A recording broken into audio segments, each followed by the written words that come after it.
Making headlines for this week of January the 1st. On the record, disclosure card for the upcoming presidential campaign has now been played, and its impact has yet to be revealed. The year that was, a reflection on the changes and the events that have moved humanity forward. The slope of de-dollarization, Iran's moves away from U.S. currency this year are cause for global concern, and the war on perception. BRICS alliance not only challenges Western financial structure, but also its media perception dominance. With news around, upon, within, and beyond our planet, the program making disclosure official. This is Cosmic Vision News. Here is Jeffrey West. Greetings and blessings to all. A slight change of pace to start the first newscast of the year. I'm choosing to start this newscast with a story that is not exactly yet a story. I wanted to start the new year with a leading story that focuses not so much on what has been happening over 2015, but more on what I, and I know many others, are personally wanting to create for 2016. This is the greater revelation, if not the full disclosure, of the existence of our galactic families. This includes the release of technologies of a non-Earth origin that have been suppressed and covered up, allowing the global cabal to maintain its control of humanity through debt, fear, illness, and separation, as well as of the planet, for profit, power, and greed.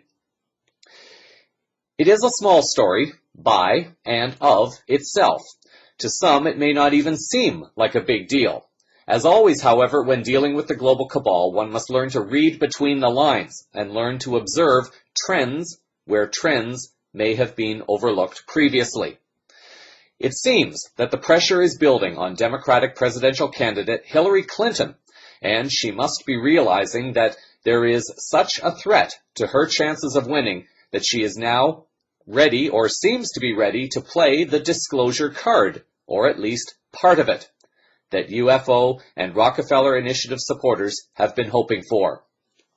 According to Grant Cameron of the presidential UFO website, UFOs have now entered the 2016 U.S. election campaign. He writes the following: Democratic presidential hopeful Hillary Clinton gave UFO enthusiasts a reason to cheer at the close of her recent editorial board meeting with the Conway Daily Sun.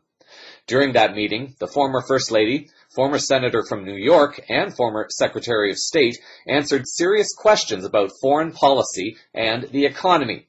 And at the end, she chatted with this reporter who had asked her about UFOs the last time she visited. She recalled that 2007 exchange with a smile and seemed to have fun discussing the topic. "Yes, I'm going to get to the bottom of it," said Clinton with enthusiasm. While at the Sun, Clinton added that the chairman of her campaign, John Podesta, is a huge fan of UFO lore. Podesta served as chief of staff to Bill Clinton and as counselor to President Barack Obama. Podesta has twice attempted, without success, to get the UFO files released to the public. When Podesta resigned from Obama's team to join Clinton's election campaign team, Podesta tweeted his top 10 regrets, and his number one regret was once again not being able to succeed in getting the UFO files released. In her interview with The Sun, Clinton was quoted as saying that he, referring to Podesta, has made me personally pledge that we are going to get the information out one way or another. Maybe we could have a task force to go to Area 51.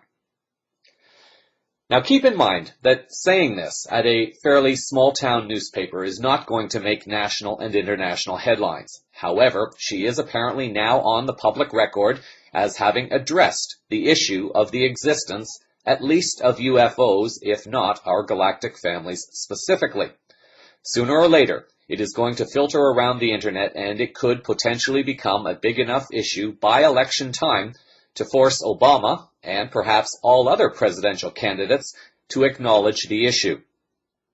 RT did a segment entitled The Year in Space 2015 as they spoke with Michael William Lebrun, more popularly known through his Lionel Media website as just Lionel, as he spoke with RT about the issue. You know, I always enjoy our conversations because we get to talk about stuff that mainstream media oftentimes either overlooks or maybe in this instance deliberately shy away from. Either way, the press does not like to talk about UFOs or UAPs, unidentified aerial phenomena.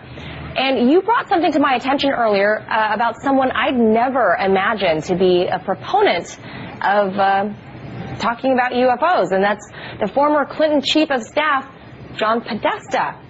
So tell us, what's John Podesta trying to do here? Well, one of the big stories last year was when he finally left his official position with the White House. He was a presidential counselor for years, and he most probably will be with a Hillary Clinton administration should she be elected.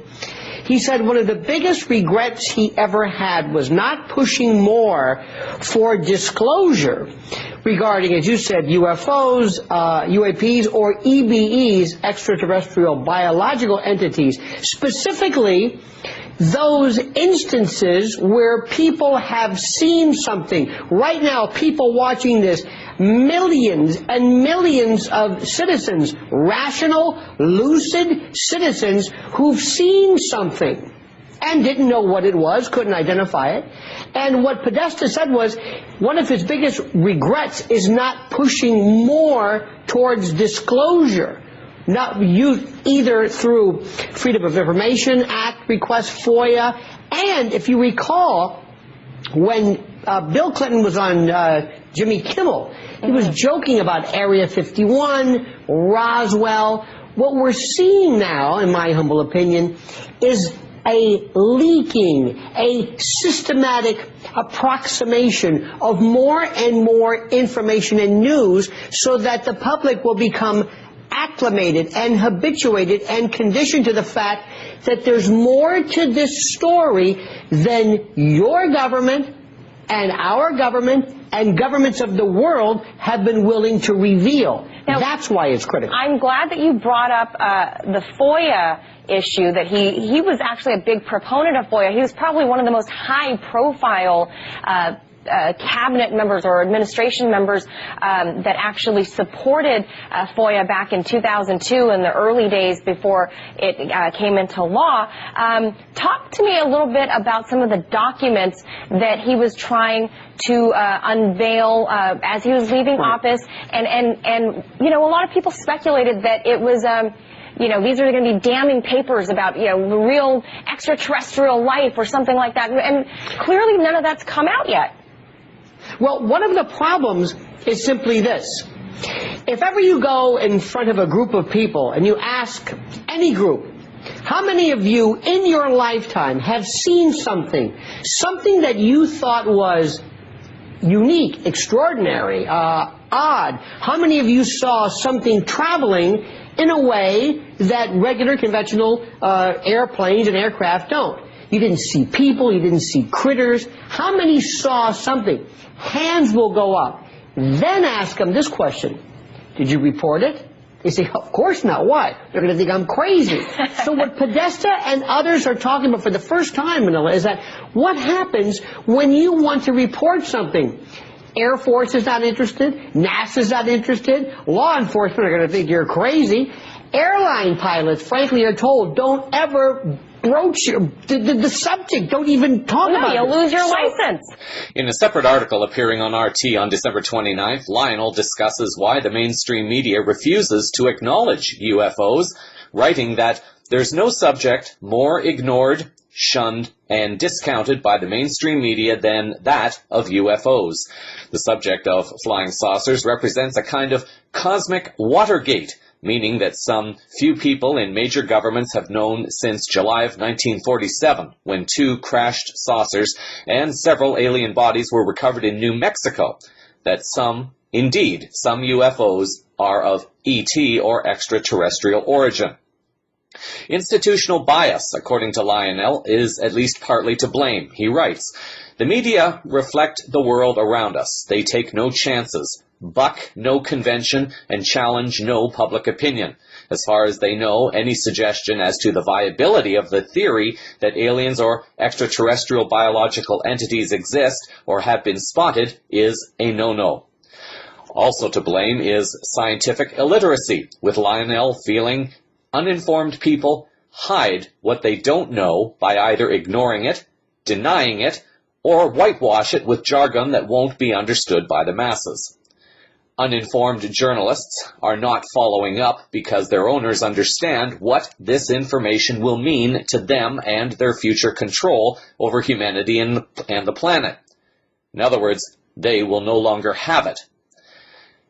As longtime listeners will know, both former President Bill Clinton and President Obama have appeared on Jimmy Kimmel over the last year or two and have made comments relating to UFOs and Area 51. Recall this interaction between Kimmel and President Obama. If I was the president, the moment I was inaugurated, and I would immediately race to wherever they have the files about Area 51 and UFOs, and I go through everything to find out what happened. Right. Did you do that? That's why you will not be president. Because that's the first thing that you would do. The aliens won't let it happen. You reveal all their secrets. They exercise strict control over us. Now, you know, there are a lot of people that are going to examine your facial expressions here, every twitch, everything, and say, and of course, so did you look? Did you see? Did you explore? I can't reveal anything. Oh, really? Because President Clinton said he did go right in, and he did check, and there was nothing. Well, you know, that's what we're instructed to say. Back in October of 2014, CVN aired a story about Stephen Bassett of the Paradigm Research Group and his citizens' hearing for disclosure. In that story was an audio clip of Bassett commenting on Clinton's knowledge of and involvement in the Rockefeller Initiative. I replay a smaller segment of that audio clip for a reminder on how Clintons know this information and why the Republicans have not used this knowledge to destroy the Clintons. The Clintons have been repeatedly connected to the ET issue through the Rockefeller Initiative and documents that are posted on 2 websites and other websites. You don't believe me? Put Rockefeller Initiative into Google, right, and go to images and do the image search. They're right there. They've been up there for 14 years. Podesta calls for the release of UFO files twice. Right, what happens? He gets made the transition team to Obama. How many people have read an article or seen a Drudge report on any of the right-wing websites or even Rush Limbaugh attacking the Clintons over the UFO connection? No, they never have. They should have slaughtered them over it. They should have dropped bombs on them. It should have been pretty spectacular. Why is that? Believe me, these things don't happen by accident. The reason the Republicans have tried to eviscerate Bill Clinton and Hillary Clinton, thus help to secure their positions, maybe even win the election of 2008, is because the Republicans know there's an ET presence just like you do, and I do. The Republicans at the high end are heavily connected to the military intelligence complex. That's their boys and girls over there. You don't think that generals, particularly those in the military intelligence people that have connections to the Republicans on the Senate Intelligence Committee, haven't taken to lunch sometime and say, you know, the ET issue is real, don't you? They know it's real. So if they were to attack Hillary and Bill Clinton on the ET issue and try to destroy them because they're tinfoil hat wearing believers, and Vladimir Putin the next week announced the ET presence was here, it would be a catastrophe. And so they don't say anything except that little Fox News segment, yeah, which, you know, I think they just couldn't resist, you know, kind of tossed it out, but boy, they never followed up on it. So are you starting to get the surreality of what is going on down there? Right? The press knows. Obama knows. Podesta knows. The White House can't do anything because the military intelligence won't give them the information, and the military intelligence can't do anything because they work for the president, and that would be treason. The politicians can't do anything. They've been pulled out of the loop. And so they're just sort of spinning in their little boxes, and nothing is going on while the world passes them by. The job of the activist is to solve that problem. Force them to come together and cut a deal. That's really what we're doing. That's the whole point of the initiative. That's the whole point of the media frenzy we're trying to get. Force them to cut a deal, meaning they no longer can stand pat. They must cut a deal and get disclosure done. This thing is way past American exceptionalism and our right to be a superpower, blah, blah, blah, blah, blah. It's way past that.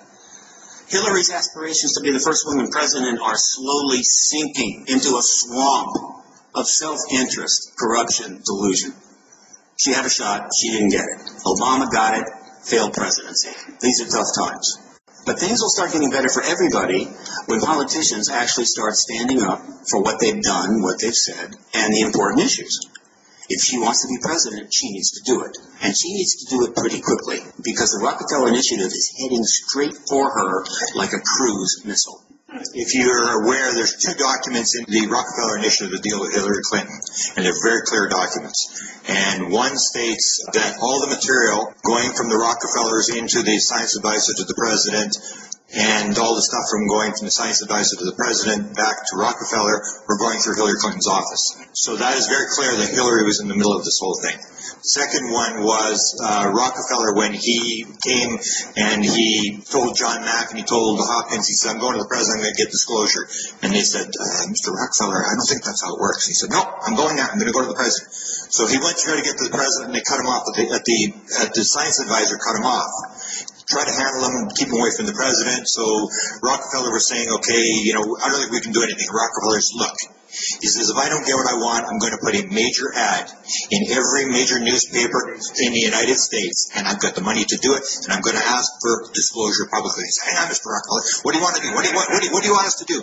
And he said, if it's as deep as you say it is, and if it's as classified as you say it is, what can we do? We can't do anything. Give us one case. We'll get that one case declassified, and then we'll go after the rest of it. And he said, okay, go out. We want a reinvestigation of Roswell. And that's why they reinvestigated Roswell. So when this was going on, Hillary was in the middle of this thing, and then he had this letter. So when he didn't get what he wanted, he said, okay, I think it's time to go to the president. I'm going to send the letter to the president. And they said, no, Mr. Rockefeller. And they would do some more stuff for him.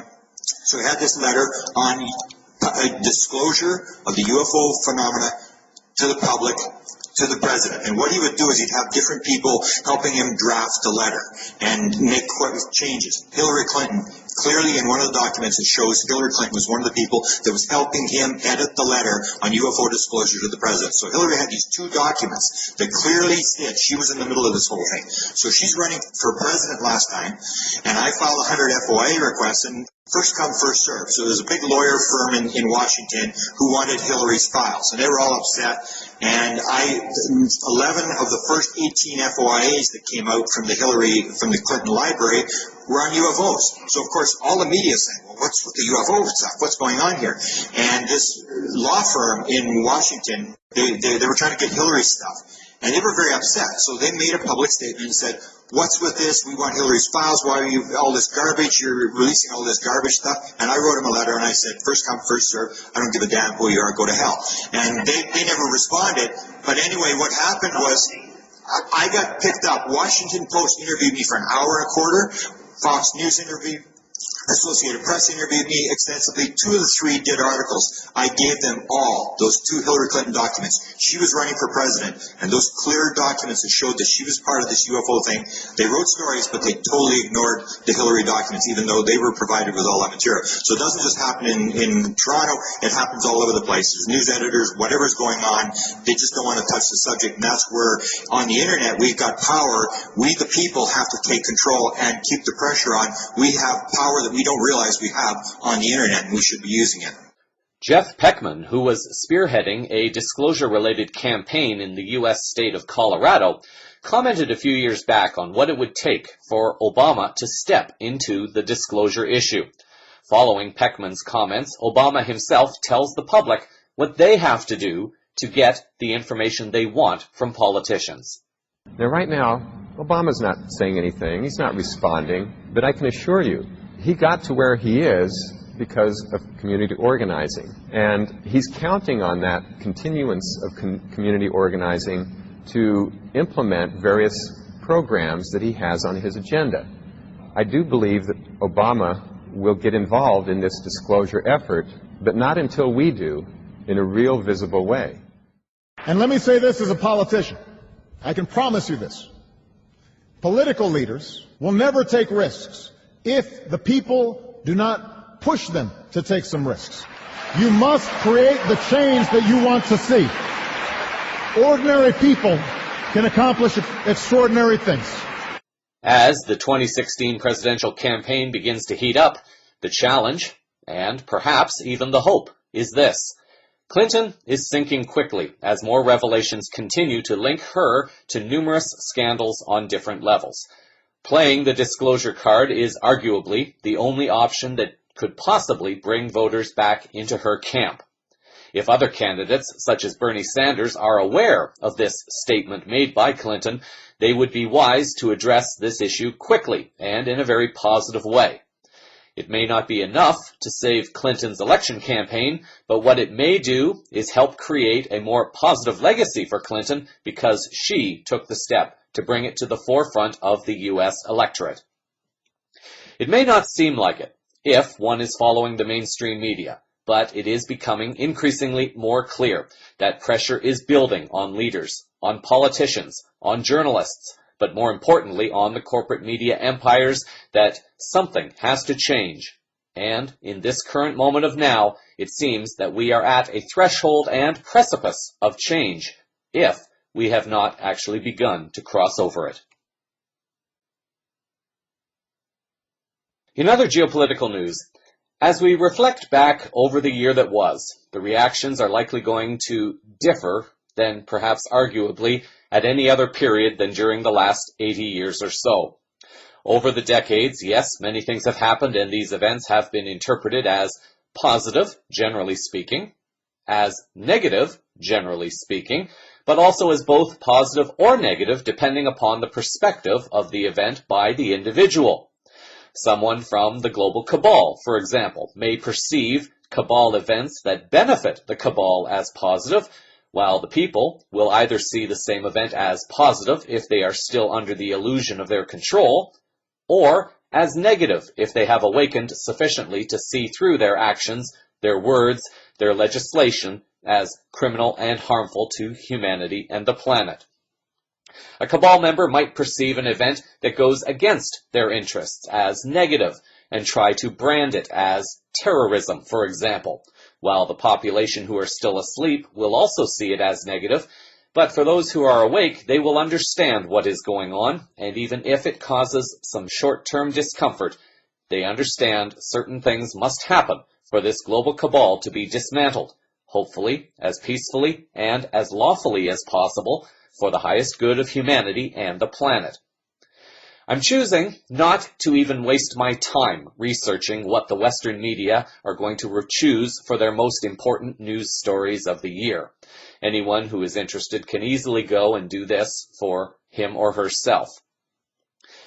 As I have said previously, all media, including my own, have a certain degree of bias in their coverage of news and their interpretation of events. CVN is attempting to set itself apart from mainstream media in acknowledging this, and does not ask people to accept anything as truth coming from CVN unless the specific information feels true and accurate to the individual interpreting the information in the current moment. This past year, as far as alternative news goes, we have perhaps seen more revelations in the past year than at any other time. The debate is raging also about why this is the case. There is evidence to suggest that there are elements of truth to all the following arguments as to why so much is being revealed at this time.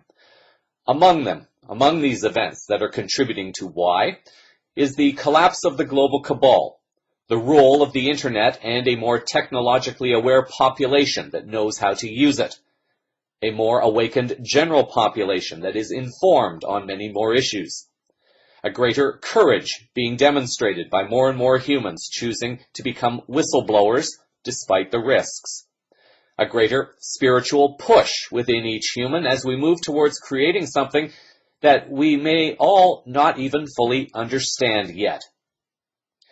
A turning on or activation of the DNA in our bodies that scientists have labeled as junk, but what is increasingly being acknowledged as only having been dormant, and yet contains information only being revealed at this time.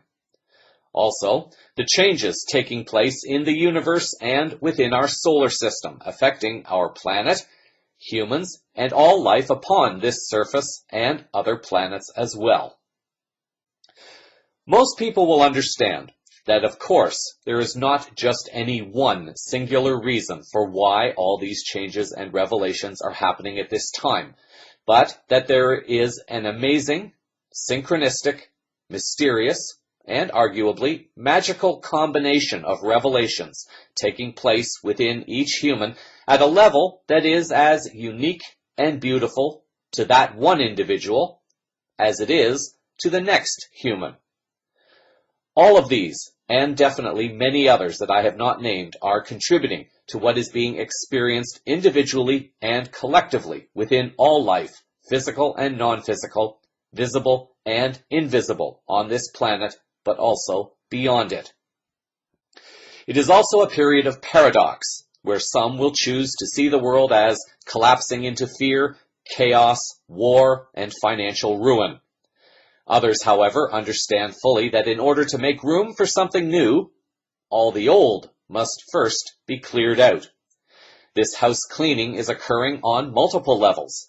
Individually, it is happening on a physical, mental, emotional, and spiritual level. Upon the planet, we are witnessing a realignment and rebalancing of the global grid energies through earthquakes, volcanoes, more intense storms, unusual weather patterns. Of course, not all of these events were naturally occurring, with at least some having been man-made to help contribute to the global cabal's domination agenda. Collectively, humanity is being challenged more now to release the previous definitions about humanity and our planet that have been conditioned into us by this global cabal and its partners. More and more, humans are stepping into the greater awareness of what connects all life together as one, and it is this awakening and this empowerment that has begun to scare the global cabal. It is also for this reason we have begun witnessing a surge in events that are designed to stir up fear, to scare people into wanting to surrender their rights in order to receive the alleged protection of an increasingly militaristic police force, while awakening soldiers begin to see the lie of what their military service has been about, and they are no longer fighting, or they are doing videos to expose their crimes, or more tragically, they are committing suicide to escape the pain of what they contributed to.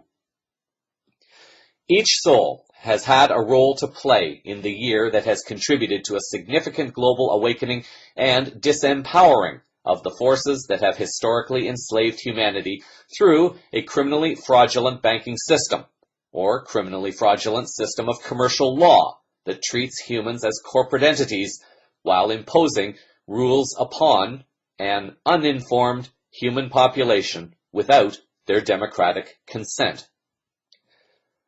The list goes on and on and on. This is how the global cabal designed it, to have so much control and power over so many institutions, organizations, governments, and media outlets, so that people would never be able to fully connect the dots about who is doing what to humanity and our planet, why they are doing it, where all the money and profit is going, and how humanity has been stuck with debts that are mathematically impossible to pay off. It is overwhelming to most, and this is what the global cabal has been counting on, that people would be too exhausted from their daily lives just trying to survive and exist, that they will not have the time, the energy, the money, the resources, or the desire to figure out exactly how their lives have been destroyed by this elitist group of people and how they are destroying the very planet that our children will be left with. So much of the indigenous earth wisdom has intentionally been stripped away in an attempt to keep people from remembering who and what they really are. Many of the indigenous tribes have been tricked into surrendering their sovereignty and brainwashed into losing the natural earth wisdom they came here to share, the wisdom that represents one of the greater threats to the existence of this global cabal. CVN has received the exclusive support and recognition of the Mohawk tribal nation in Canada to share its story, but also its message, not only for humanity, but also for members of other tribal nations as well. Over the coming years, CVN, in possible partnership with select and interested alternative media, hopes to bring this story, but also others that both directly and indirectly are connected to it, and that will have an impact on the global cabal and on the shifting human and planetary consciousness.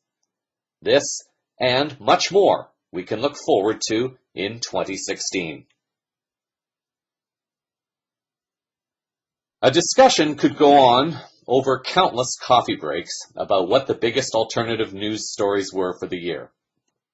I am hard-pressed to label only one, because I can expand my perception to see how each story is contributing in its own unique way to what is, in my humble opinion, the ultimate goal of this journey, the awakening of humanity into a peaceful, harmonious, self-sustaining, and self-aware galactic star nation that has transformed this planet from a dying entity to a reborn, vibrant, healthy, and clean planet with health and abundance for all. What topics might you choose? Here are just a few to consider, in no particular order. The growing implosion of the US dollar as a global reserve currency, the growing influence of the BRICS alliance, the explosion of the alternative media worldwide, the rapid expansion of 3D printing capabilities, the significant increase in availability of alternative health and healing, information, and modalities, the exposing of the banking frauds and crimes such as LIBOR and others, the use of the internet to more quickly expose all the false flag shootings and other false flag events by the cabal, the pride and courage, at least initially, by the Greek people in drawing attention to the criminality of bank bailouts and bail-ins in Europe, the rise of values that are more social and left-wing oriented within the people of many countries in Europe, but also now starting in North America, the increased recognition of the lies and crimes committed by NATO and its allies in destabilizing countries so the cabal could control the governments, the banking system, the resources, and the people. The increasingly global recognition that Palestine deserves to exist as its own state.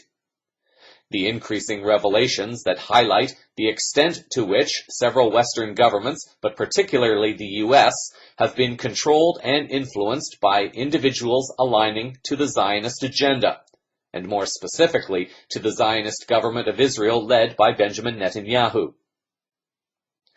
The revelations being made about the dangers of pharmaceutical drugs, and especially vaccines.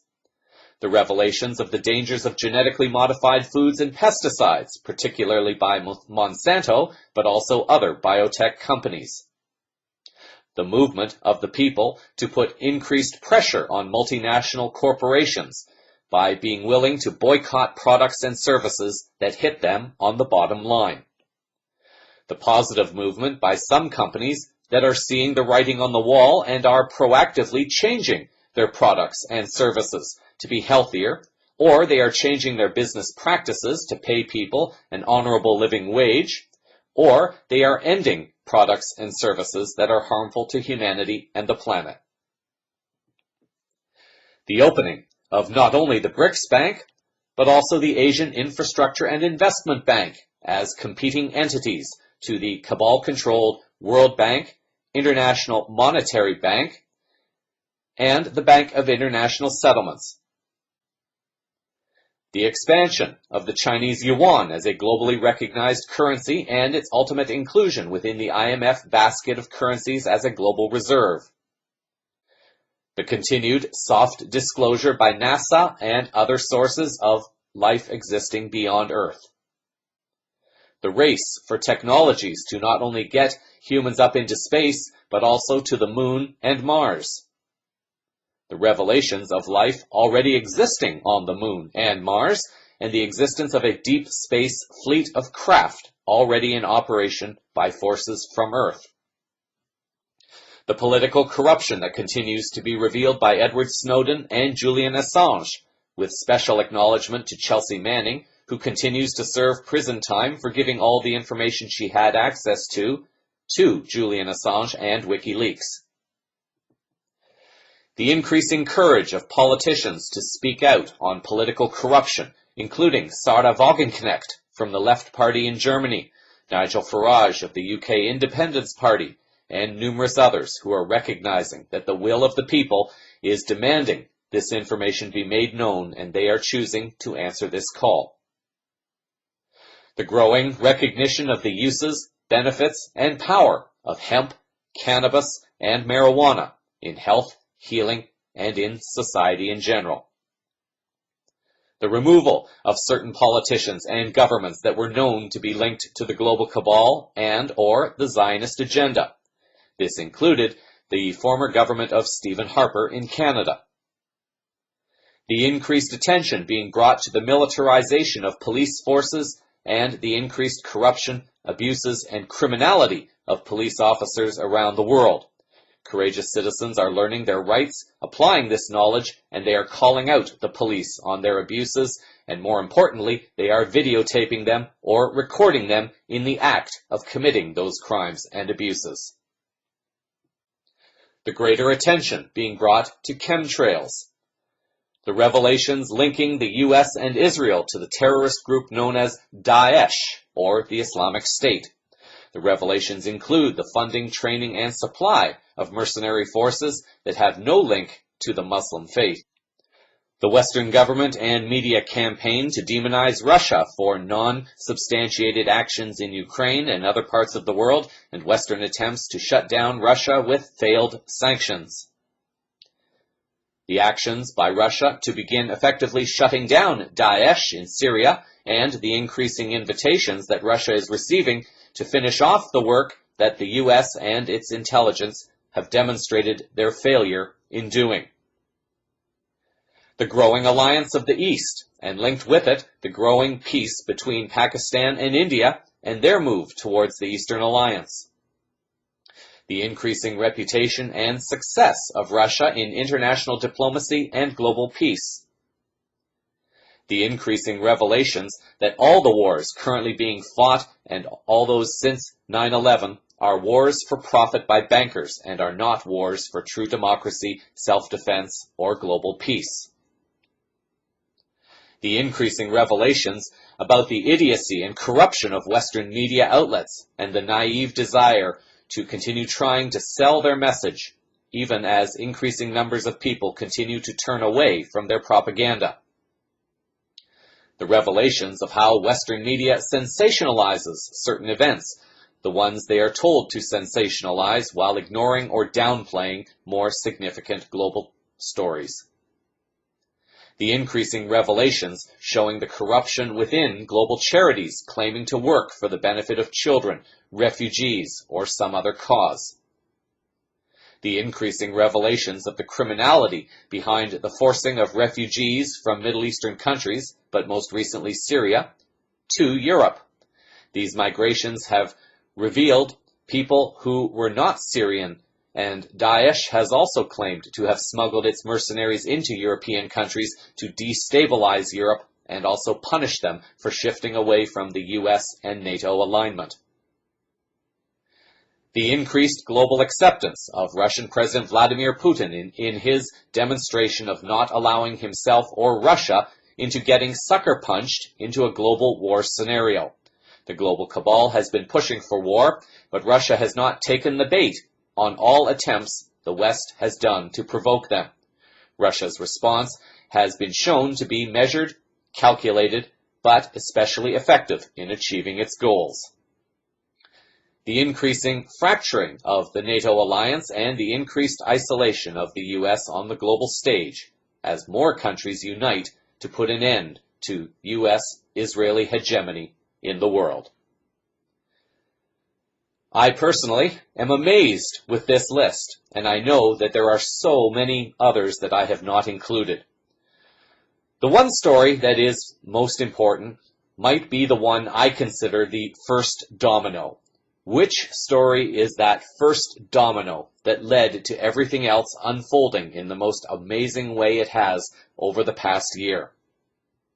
Since global peace begins within each human, and since global peace begins when that human is ready and willing to embrace it, the domino story, I think, will be different for each human. Each human will have his or her personal breaking point, or personal epiphany, where a certain story touched him or her in such a profound way that he or she was finally ready to make the changes that will move that individual forward in higher service towards global peace. As one who has been observing all these global events and consciousness shifts over the last year, I can see how they are all connected, for the most part.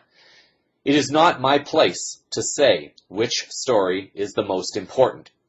The one that moves you into finally embracing your higher service to humanity and the planet is the story that will be the most important of the year. In a commentary article on RT on December 27th, Finian Cunningham notes that for him, 2015 was the year that Russia exposed Western barbarism. He writes the following: 2015 was the year Russia exposed the barbaric nature of Western powers, from their criminal conspiracy for regime change in Syria to aggression against Yemen, Iran, Russia, China, and any other country that does not toe the Western hegemonic line. Cunningham continues, Russia's military intervention in the Syrian conflict in support of its longtime ally, beginning on September 30th, has transformed the dynamic. Russia's intervention, along with that of Iran and Lebanon's Hezbollah resistance movement, is the only lawful foreign contingency in the 5-year-old war because it has been requested and approved by the Syrian government. All other foreign interventions in Syria from the United States and EU members Britain, France, and Germany are in violation of international law.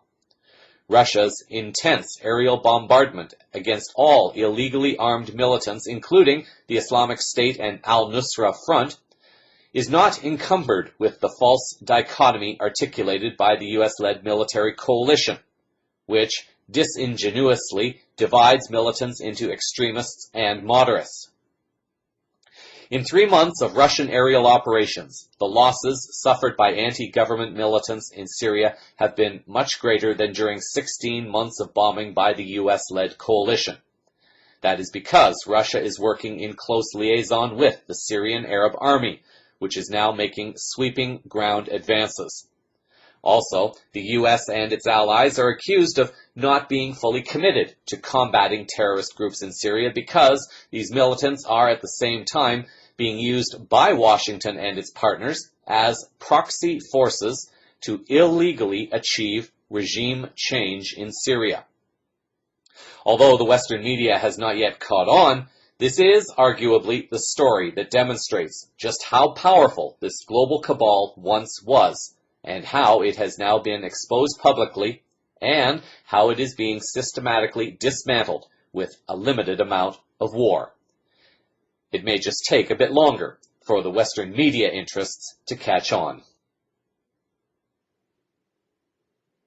In a few other quick headlines for the week, Colin Taylor, writing for the OccupyDemocrats.com website on December 31st, has reported on leaked wiretaps revealing how Israeli Prime Minister Benjamin Netanyahu bribed Republican Party members to sabotage President Obama's peace deal with Iran. This information was also reported in the Wall Street Journal, but the article is available only to subscribers. Taylor writes the following.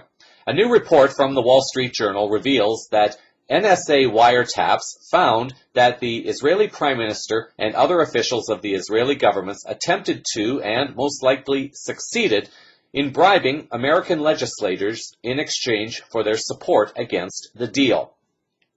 A U.S. intelligence official familiar with the intercepts said Israel's pitch to undecided lawmakers often included such questions as, "How can we get your vote? What's it going to take?" Mr. Netanyahu and some of his allies voiced confidence that they could win enough votes.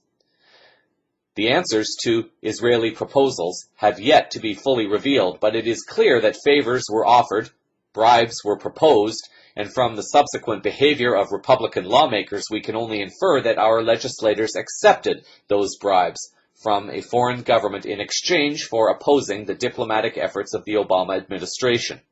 At the very least, the very discussion itself indicates that they conspired with a foreign government to undermine the foreign policy agenda of their elected commander-in-chief, which certainly amounts to treason.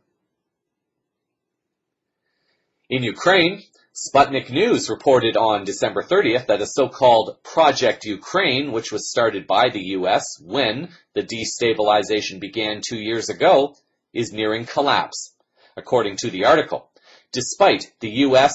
and EU's efforts, the Ukrainian project is in danger.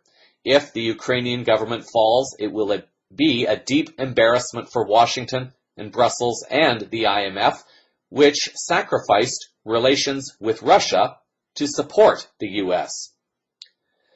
It has been reported that quarrels and conflicts are becoming more the norm instead of the exception in Ukraine as the U.S. seeks to cement its foreign policy agenda in that country. The article adds that a high-profile Ukrainian official, on condition of anonymity, told Reuters that during the meeting between Vice President Biden and President Poroshenko in Kiev, the U.S. Vice President warned that the current team has a last chance to do something, and that the results are important for Washington. Biden also said that the U.S.'s patience was running out, the article noted. The authors underscored that Yatsenyuk's resignation has also been considered, the current prime minister in Ukraine, and this would be a blow to U.S. policy in Ukraine. Looking to financial news now, the London Telegraph reported on December 25th that the China-backed Asian Infrastructure Investment Bank, the AIIB, viewed by some as a rival to the World Bank and Asian Development Bank, was formally established on Friday, according to a statement issued by Beijing. The United States and Japan, the world's largest and third largest economies respectively, have notably declined to join the bank, which is expected to begin operations early next year, though others, such as Australia, Germany, Britain, Italy, Philippines, and South Korea, traditionally U.S. allies, will take part. The bank's establishment came after 17 funding members of the AIIB, which account for just over 50% of its share capital, ratified an agreement on the bank.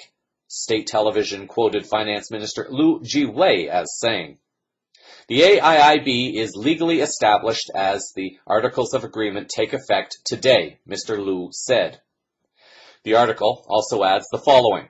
It will be operational once its Board of Directors and Executive Council have met for the first time at an opening ceremony scheduled for January 16th to 18th, the Ministry of Finance said. Beijing will be by far the largest AIIB shareholder at about 30%, according to the legal framework signed by 50 founding member countries in late June. Initially, the bank's focus will be directed towards power generation, transportation, and urban infrastructure projects in Asia. An article by Timothy Alexander Guzman, appearing on the globalresearch.ca website on December 26th, notes the continued acceleration of the movement to rid the world of U.S. dollars. Guzman writes, "The threat of war against Iran is not just about its natural resources, strategic control, and supposedly to protect Israel. It is also about the U.S. dollar being used for its oil trades. Iran is moving forward to replace U.S. dollars for its foreign trade with Russia in rials and Russian rubles. This past January, Iran made a significant move by stopping mutual settlements in dollars with all foreign countries. Guzman continues. This past March, Iran and Russia signed an agreement to jointly create a regulation committee to oversee interbank financial transactions between the two countries. The positive outcome of the agreements is to avoid any future sanctions Washington and its crony allies use as a financial weapon against its adversaries. The Iran Daily concluded what the outcome would achieve in the long term. The agreement that was signed between the Iranian and Russian central banks took both countries one step closer toward the establishment of the promised joint bank, which is believed to have been specifically designed to help dodge the effects of U.S.-led sanctions to the two countries. The wars, as is being revealed more and more, is about profit and control of oil and resources, and not about peace at all. Guzman adds, this is why Washington is desperate to overthrow the Assad regime in Syria, and that is to weaken Iran's influence in the region. If Assad is successfully removed, Israel would then concentrate on Hezbollah with an all-out attack. If Syria and Hezbollah is defeated militarily, then Iran would be threatened with a joint U.S.-Israel-led war, possibly with nuclear weapons, especially if Hillary Clinton or most of the Republican frontrunners were to become president. Iranian actions at this time, as they align more with Russia, is bound to make the Washington warmongering faction very nervous. Guzman specifically mentions U.S. attempts to destabilize oil-producing nations such as Iraq, Venezuela, and Libya. Guzman writes, before the 2003 invasion of Iraq, Saddam Hussein, a former U.S. ally, decided he wanted to use euros instead of U.S. dollars for oil transactions. That was one of the main reasons that the Bush regime wanted to remove Hussein in the first place, not because of the fabricated weapons of mass destruction story published by the New York Times author Judith Miller, which was the justification for the U.S. invasion of Iraq. The U.S. government and its big oil companies control world oil markets with its dollar as the fiat international trading currency, but Iraq's President Saddam Hussein defied the U.S. and its dollar supremacy by replacing it with the euro. Ron Paul has commented in the past about U.S. attempts to bring down the leadership of the late Hugo Chavez of Venezuela for his attempts to avoid using the U.S. dollar for international oil trading. Guzman quoted former U.S. presidential candidate Paul as saying that in 2001, Venezuela's ambassador to Russia spoke of Venezuela switching to the euro for all their oil sales. Within a year, there was a coup attempt against Chavez, reportedly with assistance from our CIA. After these attempts to nudge the euro toward replacing the dollar as the world's reserve currency were met with resistance, the sharp fall of the dollar against the euro was reversed. These events may well have played a significant role in maintaining dollar dominance. Guzman closes with the following observation. Will Washington force Iran to use its dollars for oil transactions with the threat of war? With major powers backing the Islamic public, it will be an impossible task to accomplish. As more countries demand less U.S. dollars, a decline in the exchange value will result in a weaker dollar. Usually, when countries demand a certain currency on the foreign exchange markets, the value of that particular currency increases. So will the U.S. war machine attempt to force countries, such as Iran, to use its dollars for its oil trades to keep the dollar afloat. There is a currency war currently being waged by Iran and Russia. Who can blame them? Washington started this war with its economic sanctions on Iran and Russia because they do not comply with its demands as imperial power that makes all the rules for the world to follow. Now Iran and Russia will finish it by dropping the US dollars for their business transactions, a solution long overdue. The writing appears to be on the wall for the demise of the US dollar, the increasing isolation of the US, and the rapid decline of US hegemony in 2016. In general news, it was mentioned earlier in the newscast the growing influence of the BRICS alliance. The alliance, consisting initially of Brazil, Russia, India, China, and South Africa, are speculated to be aligning with numerous other countries also. Although perhaps not yet officially, we are witnessing an example of this with Iran and potentially Pakistan. An article appearing on the RT website by Danielle Ryan reported on December 24th that, according to Roberto Jaguarbe, Brazil's ambassador to China, generating information is the most important source of power today. When you generate information, you generate perception.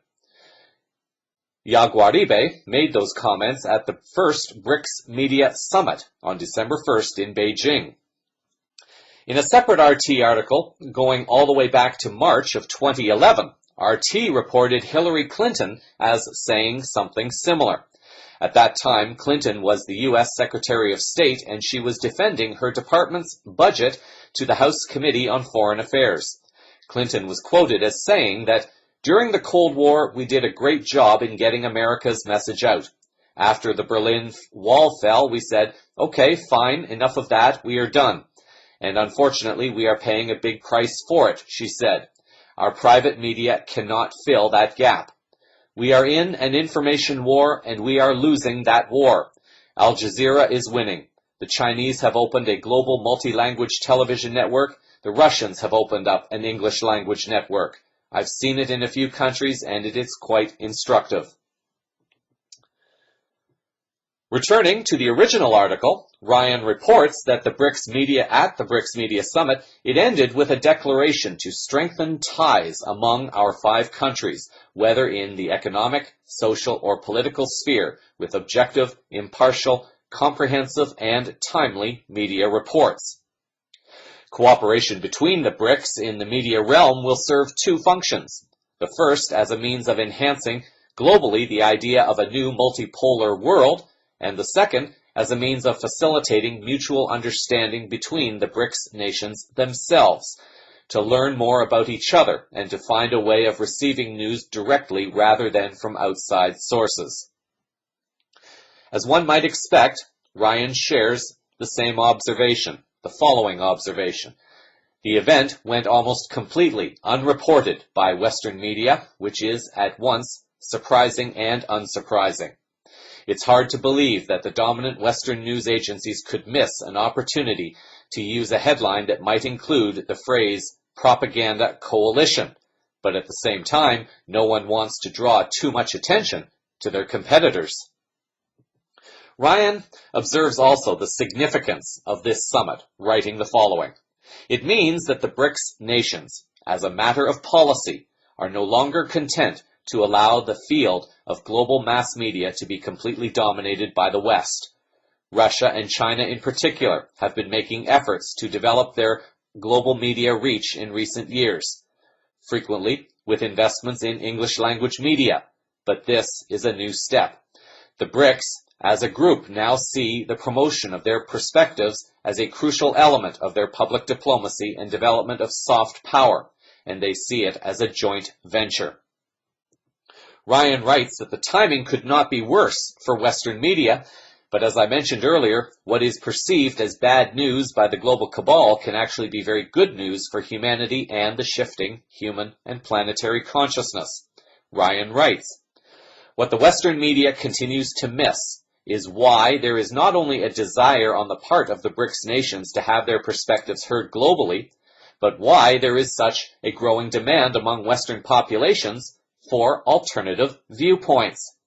There may in fact be no other institution so embarrassingly lacking in self-awareness than mainstream Western media.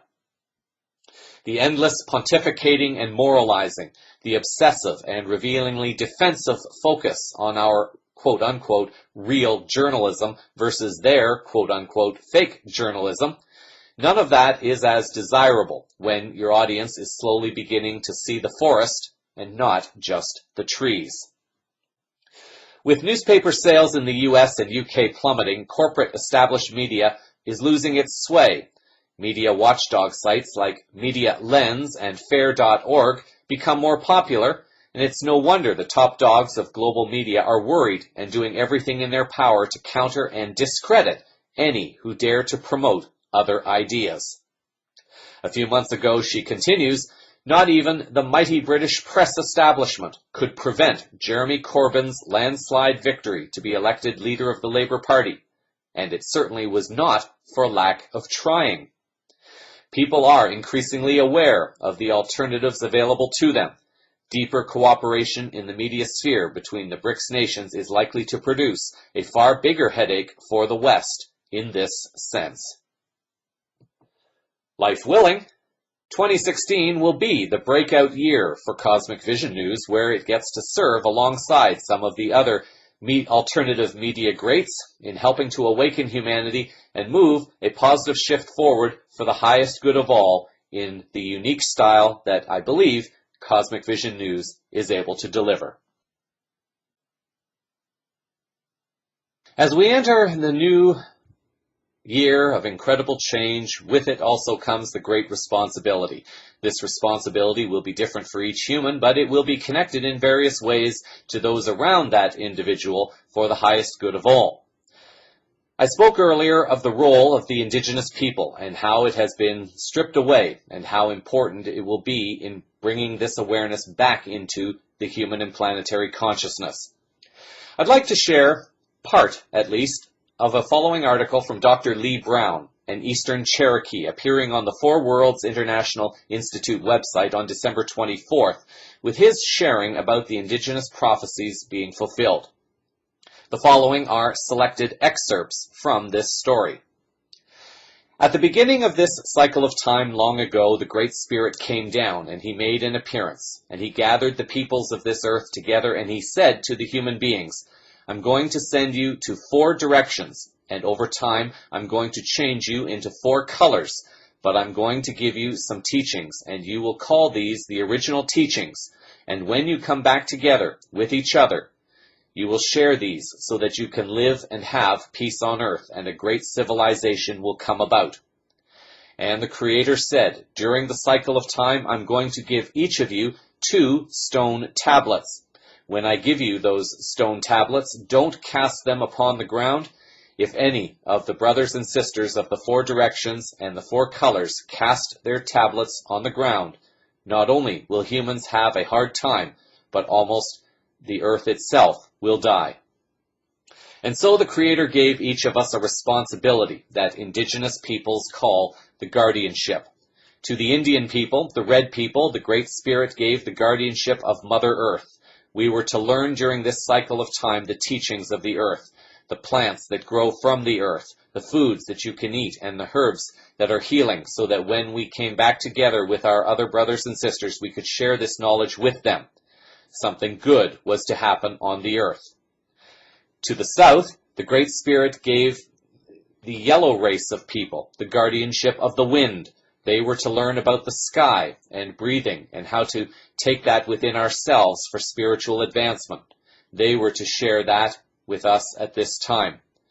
To the west, the Great Spirit gave the black race of people the guardianship of the water. They were to learn the teachings of the water, which is the chief of the elements, being the most humble and the most powerful.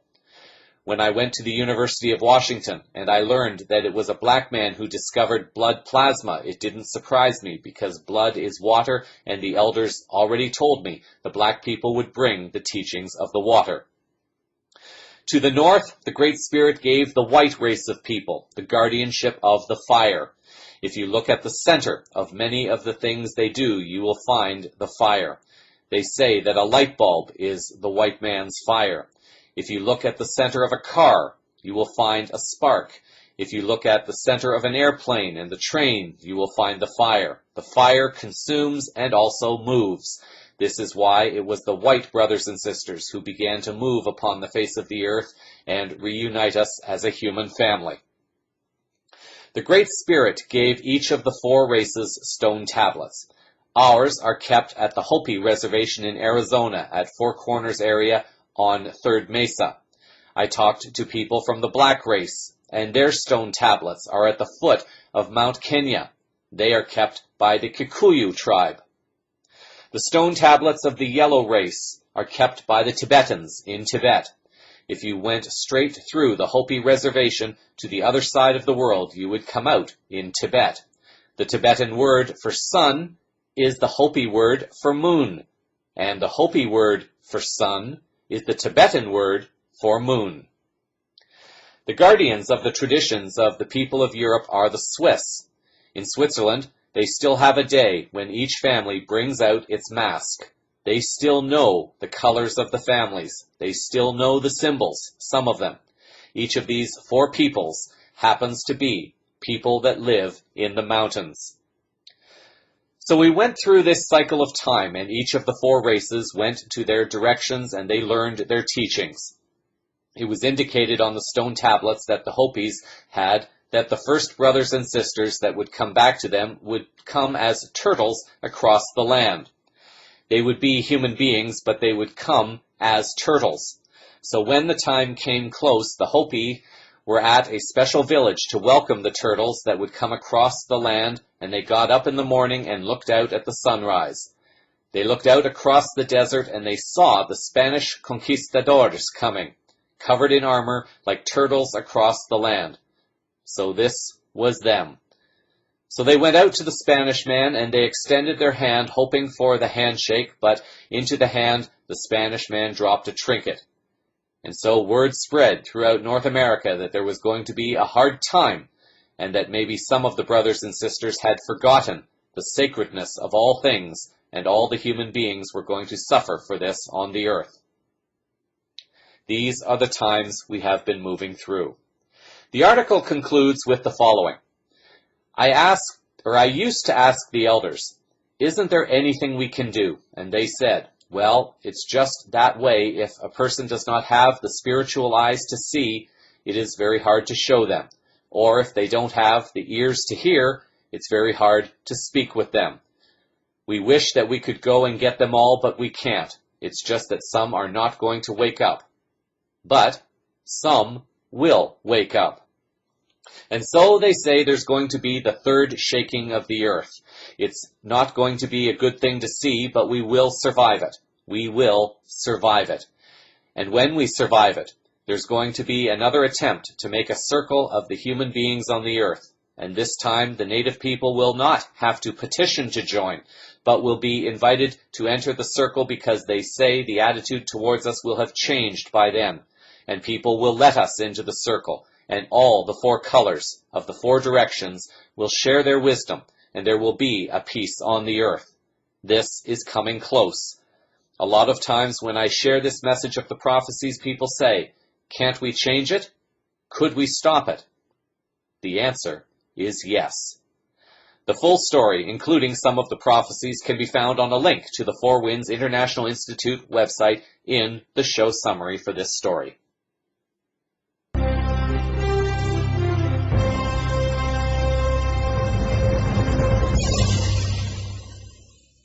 Finally, in health news, in last week's health story by Jeremy Halpin, he looked at codependency in relationships and pointed to self-esteem as playing at least a factor, if not a key factor, in how one approaches relationships with others, but also with oneself.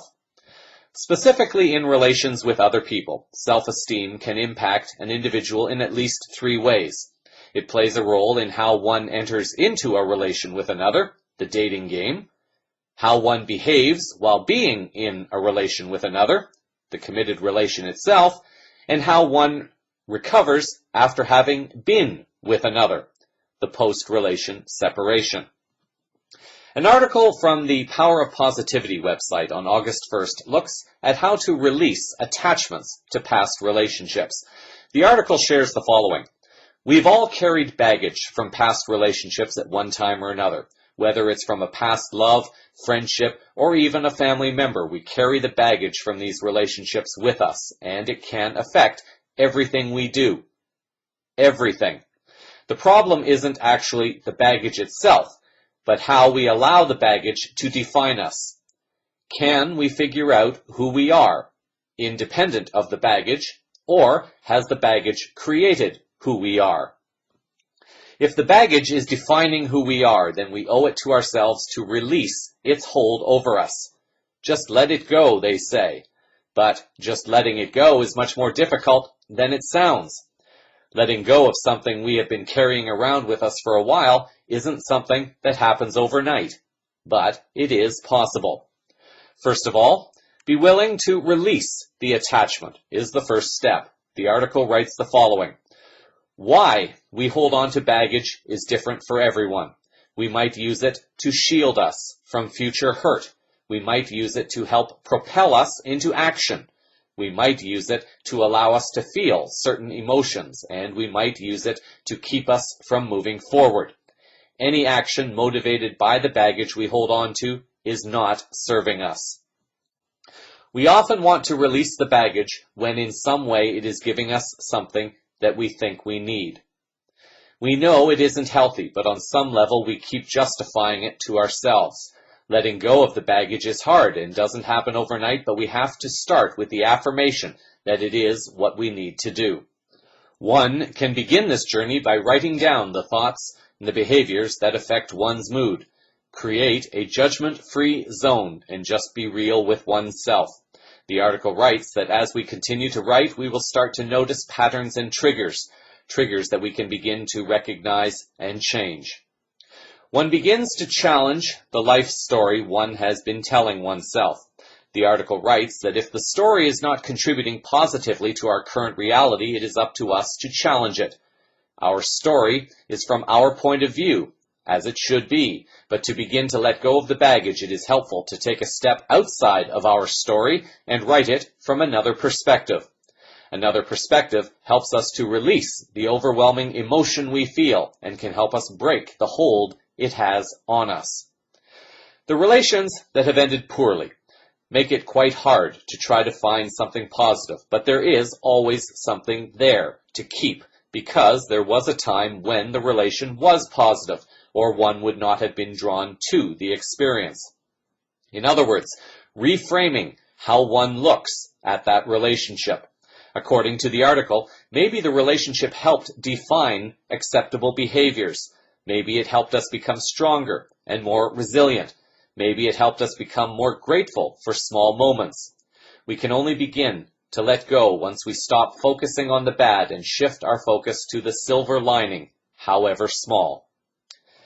The article suggests treating all people with kindness, even those less deserving, as this shifts the focus from negative behaviors of the past towards future good behaviors.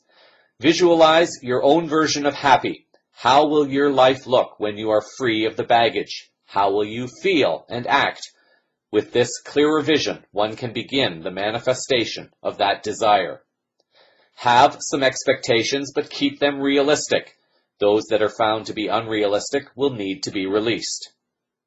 The article closes with the following. It's okay to be a little weary of the process. We harbor a great deal of emotion, and it can be painful to get through it.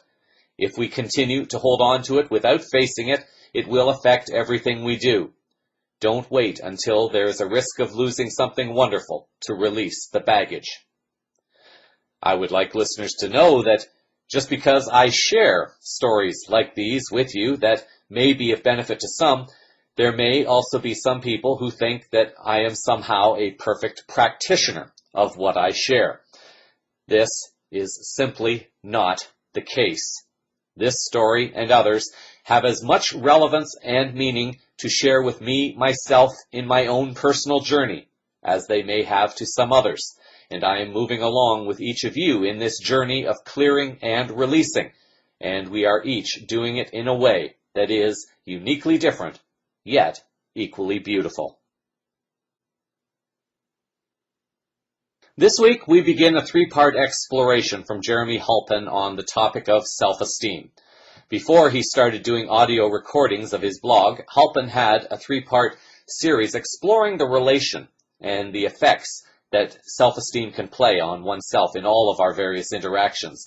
And the following information comes from his blog posting of May 27, 2013.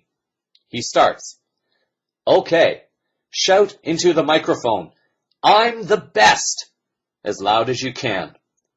This was the seemingly fun and simple request of a former client of mine he made to his audience during a performance he was giving a few years ago at a Stockholm club. The theme of the show was a gentle parody of Swedish life and values. The audience, or the adults in the audience, despite having eaten dinner and probably having had a few drinks to relax their inhibitions, could not respond to this simple request. Table after table of guests at the club were asked the same question. No one could answer it. The point of this particular skit was to show how conditioned adults have become to repressing the natural joy of self. Could you imagine a group of young children having any problem fighting each other to be the first to the microphone to yell, "I'm the best"? So what happened? Halpin points to the early years of life where self-esteem develops. He continues with the following. It's important at this point to state that self-esteem is not only a sense of personal worth. It goes deeper than this. It is linked to our very sense of existence, our first understanding that I am. When a child makes its debut into the world of three-dimensional form, it takes a while to fully realize where the child is. It takes a while to even understand it is a separate entity from its mother. To help with this translation, its sense of self is confirmed by touch, the reinforcing of the boundaries of its individual physical self. Through feeling, the introduction to its earth mother and the beginning of its connection to the earth itself via food. Its presence, the attention and love that reinforces its sense of existence and value. All of these examples are, of course, some of the many expressions and faces of love.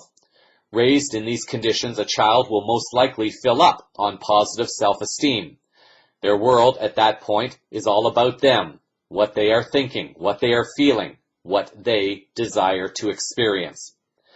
The thoughts may begin to arise in some that life just does not always present the most ideal conditions for individuals to develop a healthy self-esteem. Halpin continues with the following. But what if some of these idyllic conditions are not met, and the filling of their self-esteem bucket causes their focus to leak outside of themselves into outward concerns that trigger their survival responses as their sense of self drains away?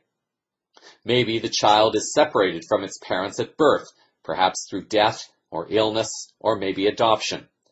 Maybe its parents are physically but not emotionally present due to problems of their own, dysfunctional relationships, drug and alcohol addictions, mental illness, crushing economic hardship, or another child that requires more attention, for example, due to a physical or mental challenge. Maybe the only attention they receive is in the form of negative criticism. They are trained to constantly abandon and devalue themselves in the search for outward approval. What many will do, either consciously or unconsciously, is develop one or more survival responses to assist them in confronting whatever one may be dealing with. Halpin continues with the following. A human infant has every reason to be fearful of abandonment. Although we have the capacity to learn and adapt more than other species, we begin life with a very limited skill set. We can breathe, we can evacuate waste, and we can suck. That is about it. An infant cannot even roll over when it is uncomfortable. Therefore, abandonment is almost certainly means death for a baby human, and its survival response is to secrete massive amounts of stress hormones like adrenaline and cortisol into its bloodstream. If this response is conditioned early enough through the feeling of disconnection and emotional or physical abandonment by our caregivers, we can develop a reflex pattern that occurs subconsciously through our adult life, even in response to situations we know, intellectually at least, are not life-threatening. How might this manifest?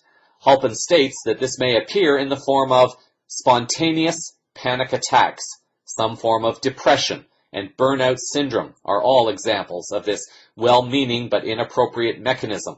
However, he adds that there are many more symptoms. One of the challenges in the present day is something Halpin describes in the article as modern stress. He concludes his blog posting, or part 1, with the following. It is a modern reality that stress-related medical issues have become an enormous problem and medically supplied industry, so it is important to understand some of the underlying causes, as opposed to the immediate stress triggers, which only appear to be the problem. Next week, in part 2 of this series, Halpin will look at how our attempts to compensate for undeveloped self-esteem can lead us into illness and the creation and attraction of stressful situations in our lives, and how or what one may choose to do about it. In this week's final words, I've decided to turn this week's comment into a 2-part series because it is starting to get too long. As listeners have heard me say many times, truth is relative. This is why I do not ask listeners to believe everything I share on this newscast, just because I happen to be the one reporting it. There is truth within everything, even that which is considered to be bad, it only comes down to the question of whether or not one perceives an event as bad and can take away what is the most meaningful part of that experience or information. To those whom I consider to be part of the global cabal, they may not perceive their actions towards humanity and the planet as being bad per se. Sadly, they may have been conditioned or brainwashed into a system of beliefs that they thought were normal for them, until they were exposed to a system of beliefs that were foreign or previously unknown to them. Those born into a world of abject poverty have no other definition of themselves except that to which they have been exposed, until they are exposed to something else. Western doctors follow their Western medical doctrines according to what they believe or have been conditioned to accept as true about the medical profession. The same with lawyers and also with bankers, but this applies generally to everyone. It comes down to the choices that one is ready, willing, and prepared to make when faced with the new information that may challenge what one previously held as true for oneself based on some previous moment of now that was experienced. We begin to learn who we are in experiencing who we are not. The so-called New Age or spiritual movement, like everything else, has become corrupted in its own way. The global cabal has become very good at finding opportunities and infiltrating them to corrupt them, while making people believe that they are receiving a fresh, new, liberating perspective about oneself, humanity, and our planet. Many of the big-name spiritual gurus of the last decade especially have made their fortunes and attained their celebrity status marketing their messages, their products, and their services as though their particular message will work for everyone. One person goes to a lecture and gets completely blown away by the words of the presenter. The person buys a book, and it may change that person's world. The person begins telling all his or her friends that this person's work will change their lives and their world. Someone chooses to buy the book and realizes that the person who recommended it is full of crap because the message meant nothing to that individual. In this case, the only one who benefits is the author, because he or she is only getting wealthier and more famous. Now, don't get me wrong. These people all have valuable messages. The challenge, for me personally, is that I see them marketing their message, but they are not sharing the important truth that their message will not be for everyone. Don't buy a book, a product, or a service from a so-called guru or well-known author just because a friend recommended it. Support the author if one feels that the message contains a truth that the individual is ready and wanting to hear. And I could say that same thing for this particular newscast. The difficult part is pinpointing the moment when one is ready. If the individual is ready, and if the individual is paying attention to synchronicities around him or her, then she or he will be guided to certain information, messages, authors, presenters, or services that the individual may need in that moment of now. Consider the following article. The article was posted on the Alana Louise May blog page from November 19th. This author shares the following, and I will try my best to read it with the emotion that I believe the author is trying to convey because she is ranting. So please excuse the use of the foul language. She writes the following. I am only love and light. All I am is love and light. There is nothing that could be further from the truth, and you are completely delusional and disregarding one half of yourself. Your shadow works its fucking ass off to get your attention so that you may learn something of value. One does not become enlightened by imagining figures of light, but by making the darkness conscious, according to Carl Jung.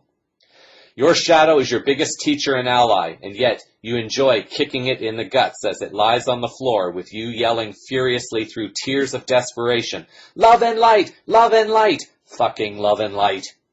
Screaming and scrunching your eyes shut, trying to demolish your demonic self like it can be destroyed by the sheer willpower of pretending you are a figure of light.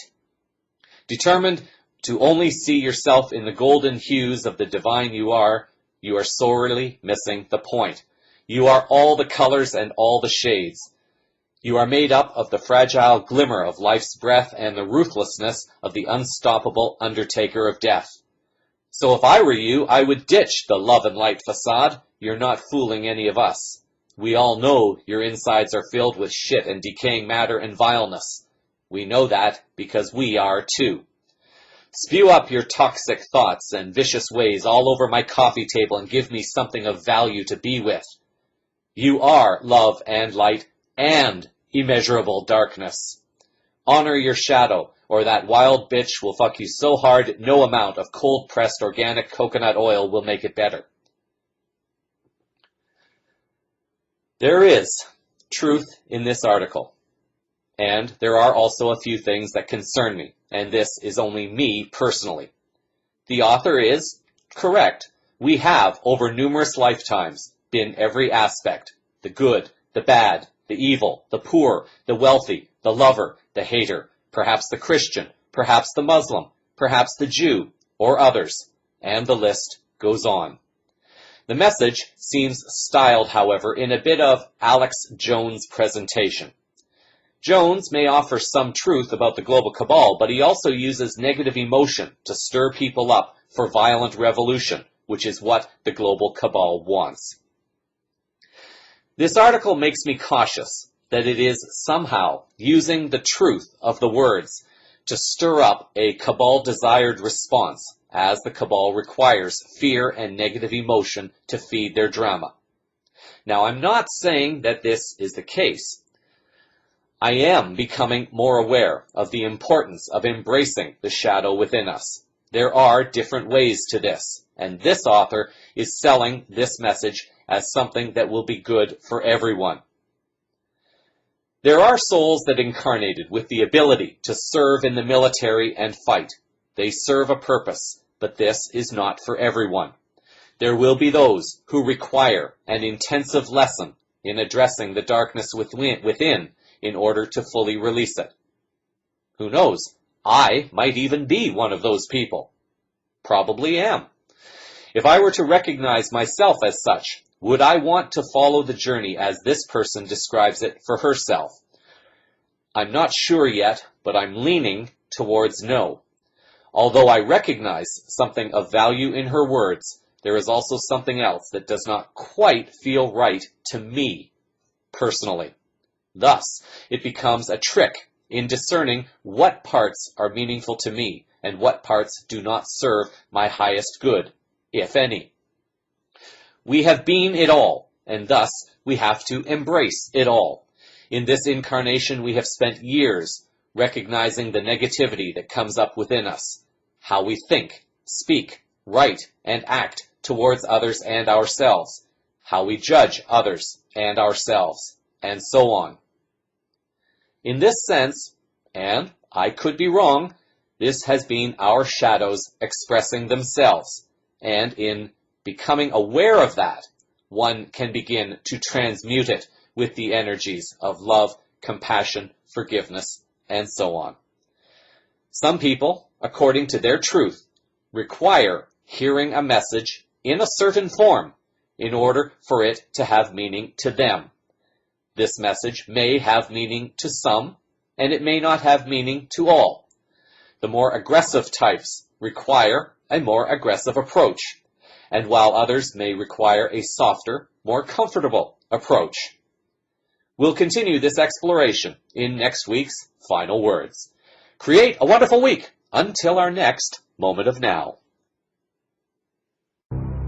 So that is a sample of the unfolding higher consciousness news around the world this week. Cosmic Vision News is broadcast weekly from the CosmicVisionNews.com website. Links to stories used in this broadcast are published in the show summary, which is also on the website. CVN can be followed through the CVN Facebook page, Scene page, YouTube channel, as well as on Twitter, Google+, and LinkedIn. Thank you for sharing your time with me. I'm Jeffrey West, reminding you that you will know if your truth is working for you by the way your life feels. Until our next Moment of Now, stay grounded in love, hold the vision of light and peace in your hearts, and keep your eyes to the skies. Disclosure is unfolding all around you. Namaste.